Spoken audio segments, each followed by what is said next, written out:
Hello. Salut. Ahoy. Hola. Welcome to Sound of Mobility, a project funded by Erasmus Plus and the European Union through the French National Agency, where we will help you explore travel opportunities for young people. With the help of ESN Spain, Rural Youth Europe, ESN France, European Dialogue and Jedang. Keep listening to gain skills and get inspired to go abroad.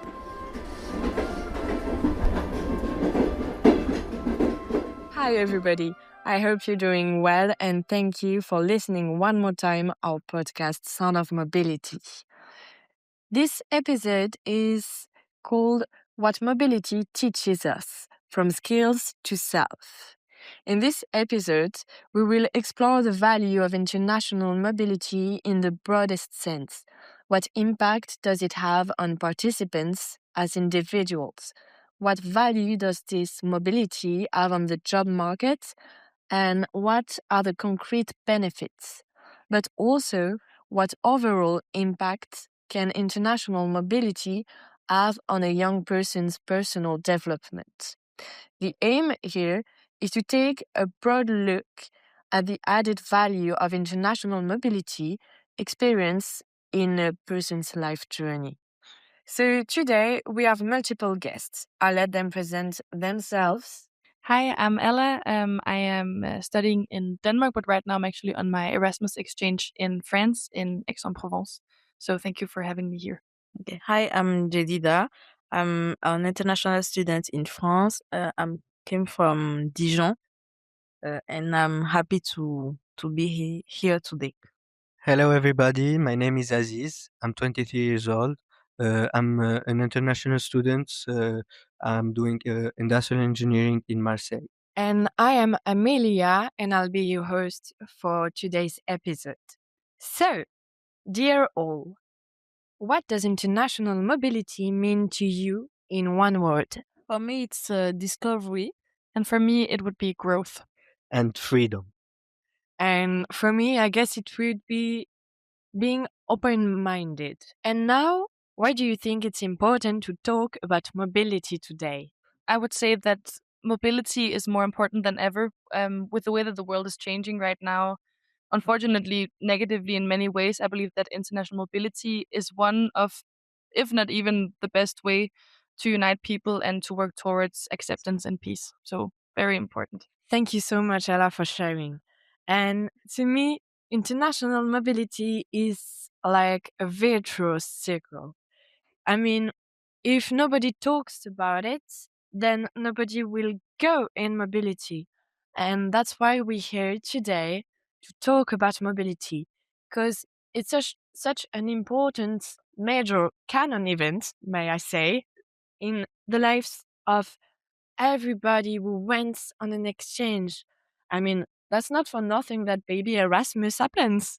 Please talk about it. Talk about your experience for those who listens to us, to your family, friends. Just talk about it.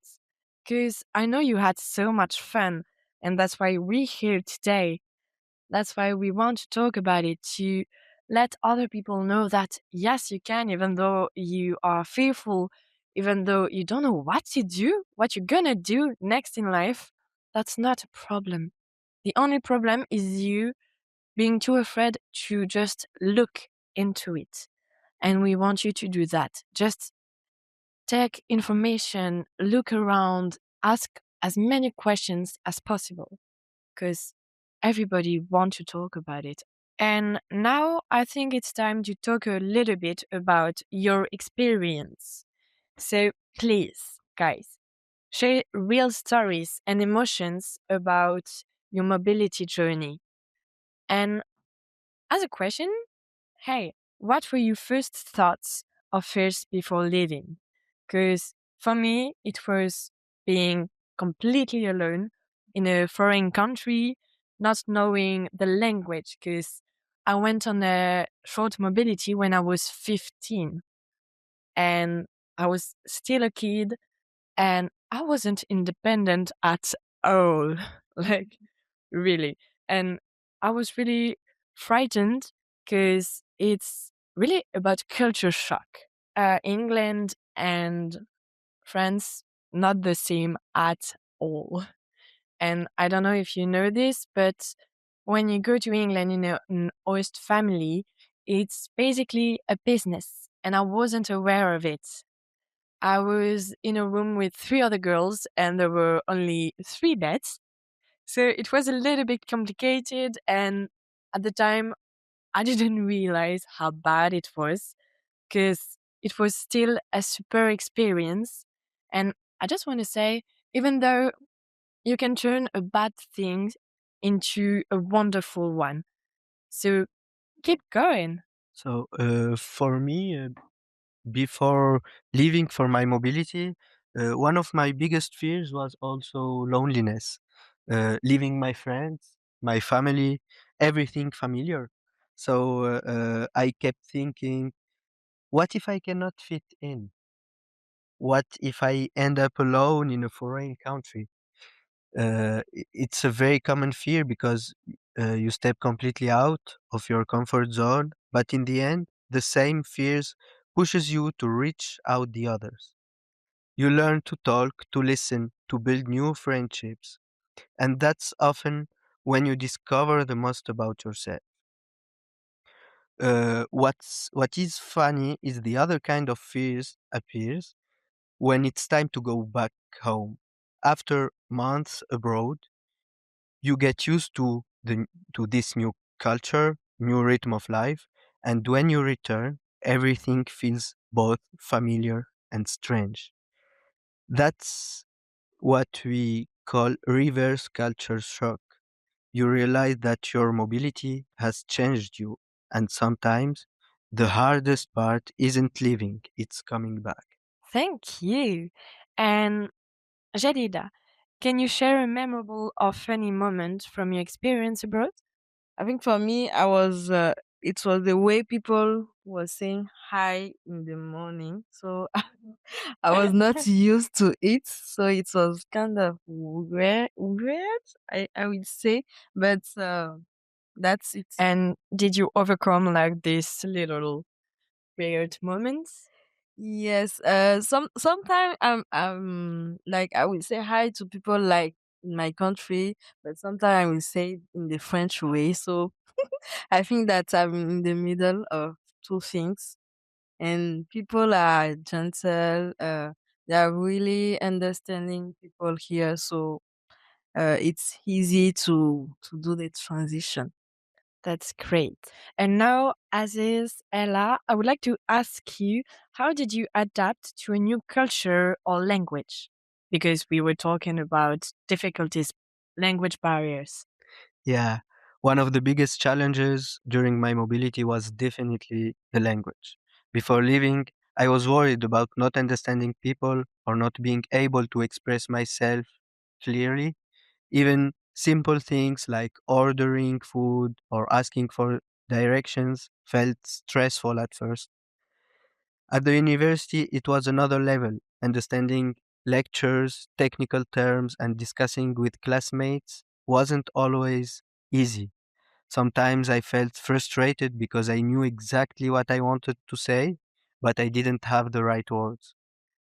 But over time, I realized that the language is much more than grammar or vocabulary. It's about confidence, gestures, and connection. Little by little, I started thinking in English and even catching some Portuguese word too.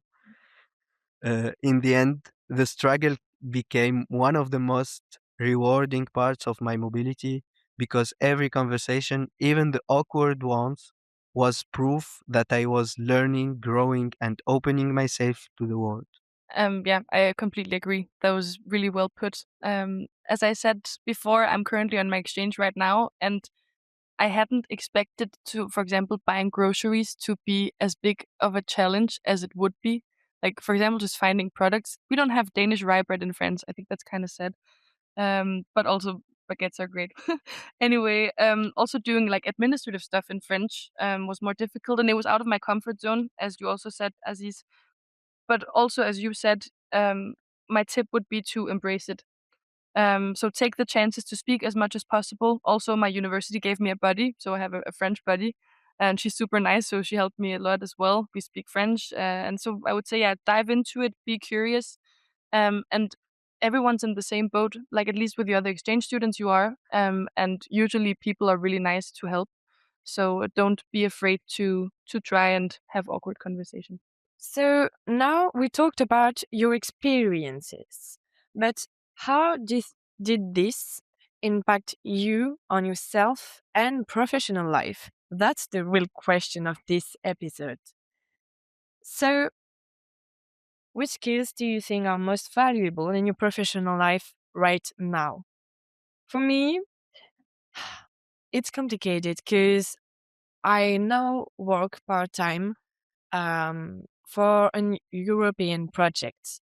I do my law degree, and when I have time, I'm going to schools to raise awareness about student mobility or any types of mobility, really.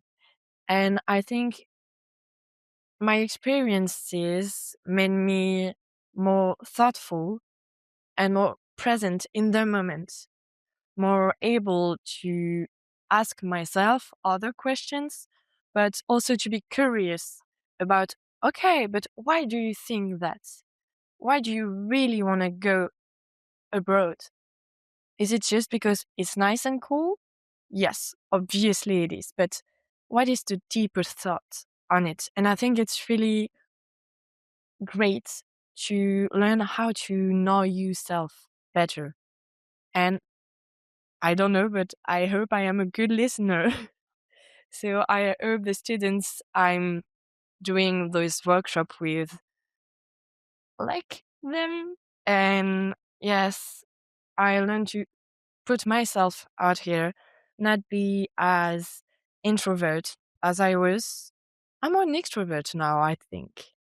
So yes, basically it's that. And how do you talk now about these experiences in job interviews, or how do you put it on your CV, Aziz? Okay, my mobility experience in Coimbra, in Portugal, had a real impact on the way I approached my internship uh, search. So, living and working abroad taught me how to adapt quickly to new situations and environments. I also gained confidence communicating in English because all our meetings, works was in English and it was new for me. So, which helped me perform better during interviews with international or multicultural teams, because that experience I learned to highlight my ability to work independently, to handle uncertainty, and to stay proactive. Recruiters could see that I wasn't afraid to step out of my comfort zone, and that that made a difference. In the end, my mobility became more than just a line on my CV. It became proof of my adaptability, curiosity, and motivation. Exactly what companies look for in an apprentice, because I'm an apprentice. In my case, mobility taught me empathy and resilience and gave me confidence to speak up, so to work with others. And later, in my mobility, I learned to train and support international students like myself. And on my CV, I put it, and it helped me land a job in a luxury industry in France because um, That's between fancy. thank you. So between all the candidates, I was the one that was standing up because of the because of my training, and also I learned many things with my mobility. So the internship was like The cherry on top of the the cherry cake. on top of the cake. So I will say move. I will say travel and discover the world, so you will be able to achieve all your dreams. I would also add to that first, thank you so much, both of you, for sharing. But I would add that those experiences, when you go abroad, you network. You network a lot. You meet people. Maybe it will just be for your personal life, just meeting new friends, but it's a huge thing. There's also the network you create.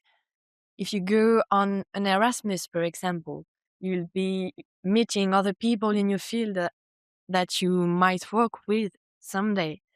And I think that's a great thing that we don't talk much about.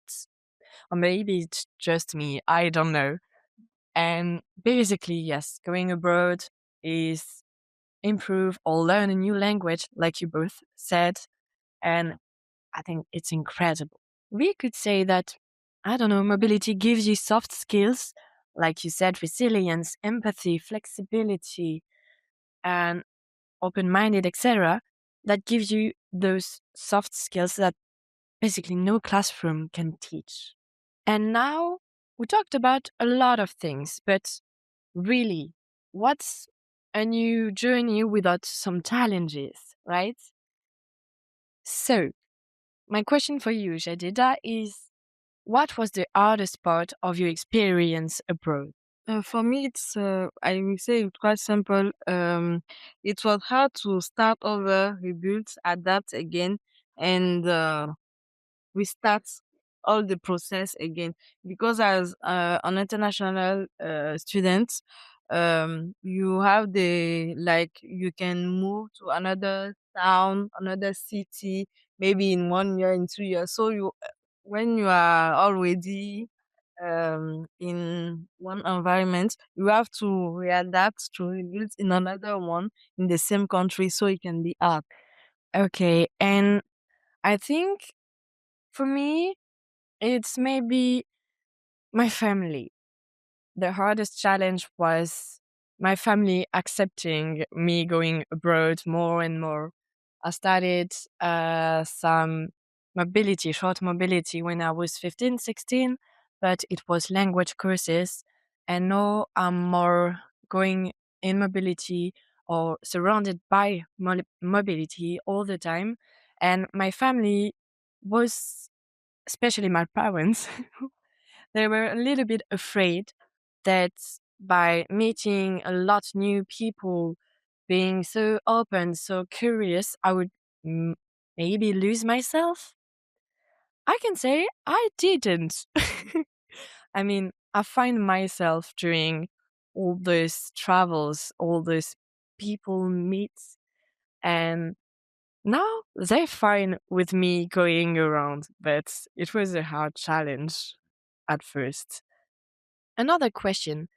Did you experience reverse culture shock when you returned home?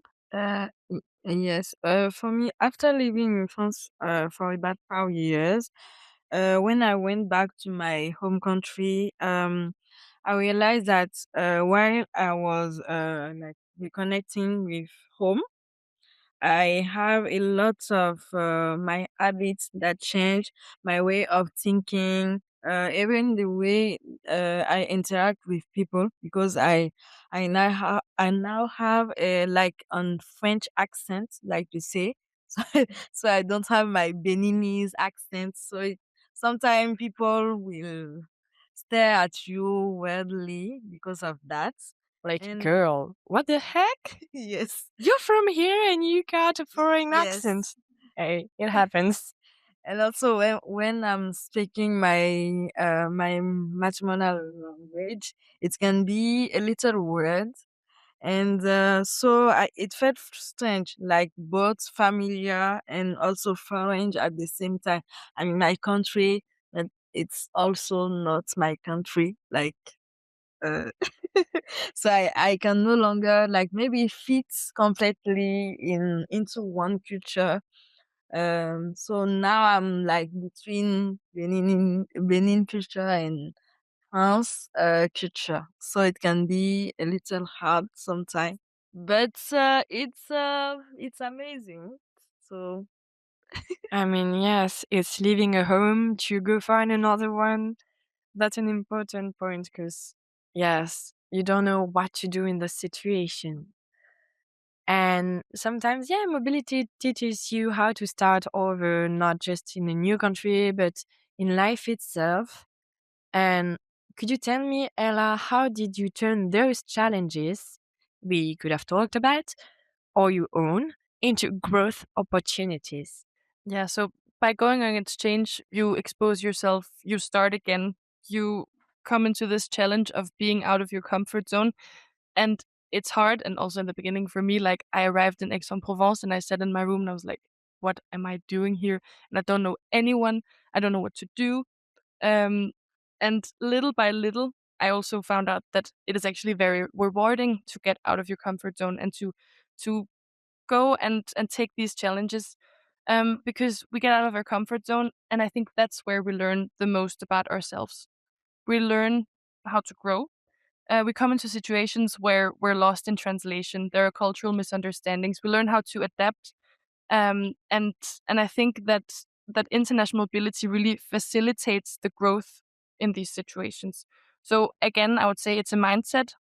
We kind of get forced to adapt. So I turned the out of the comfort zone into self-development. Thank you for sharing.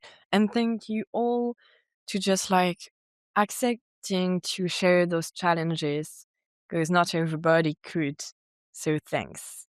And unfortunately, this episode has to end. And I would ask you two questions. If you could give one piece of advice to someone about to go abroad, what would it be? Ella? I would say stay open and stay curious. I guess for me, it would also be don't be afraid, but to talk to people, to put you out there, because everybody has to start somewhere. And for my final questions, how has mobility changed you as a person in one word? I would say adaptability. Open minded. Thank you, everybody, and I will leave you with this quote. Mobility is not about where you go, it's about who you become along the way. And thank you for listening to Sound of Mobility. Until next time, keep exploring, keep learning, keep growing beyond borders. Thank you, everybody. Thank you for listening. We believe you enjoyed the episode. We are glad that you're traveling with us. Have a nice trip with Sound of Mobility. Disclaimer. Views and opinions expressed are however those of the authors only and do not necessarily reflect those of the European Union or the European Education and Culture Executive Agency. Neither the European Union nor the European Education and Culture Executive Agency can be held responsible for them.